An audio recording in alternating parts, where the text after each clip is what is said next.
How much control do you have with your crypto? Not as much as you'd think. You can't control if it rugs, you can't control if it pump and dumps, and sometimes you can't even sell. Bitcoin and DeFi was supposed to be the sword that cut the fiat dragon's head off and gave the power back to the people. But instead, it's like a hydra that's grown a million heads.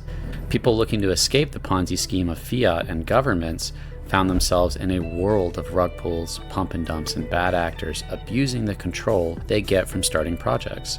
So what happens if a project gives that control back to the people by removing bad actors, no rugs, locked liquidity, no team tokens, a fair launch, and a safe contract? The control has shifted from the bad actors who prevent the project from succeeding, but it now goes to the early buyers.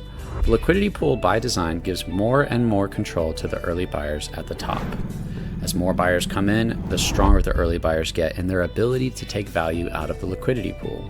So even if you remove the bad actors, the liquidity pool still gives control to those at the top, and they are 100% incentivized to use that control to enrich themselves at the cost of those beneath them. Whoever makes the biggest red candles in a project is rewarded the most. Whoever damages the project the most, whoever hurts the narrative the most, and whoever destroys the project is rewarded the most.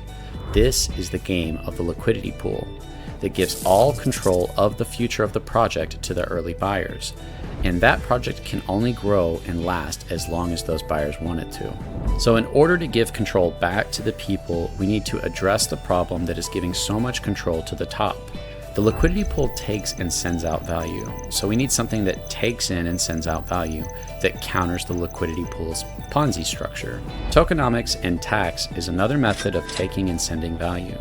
By collecting on a buy and sell, you take value, but instead of rewarding those who damage the project, let's reward those who keep it alive. Selling damages the project, so buying and holding grows the project. Instead of the value being attached to the liquidity pool, let's detach it by converting it to a stablecoin. So when whales sell, they leave behind real value that isn't affected by the taking of the LP. Instead of giving out value immediately like the liquidity pool does, let's delay and give it to stakers, keeping the project alive. This simple fix addresses the Ponzi structure of control, going to early buyers, and takes that control and gives it right back to the community. The power and control should be in the hands of the people. And a project which does that is much more likely to succeed rather than one that abuses the system to benefit off their loss. Take control back and join Control Token today at www.controltoken.net.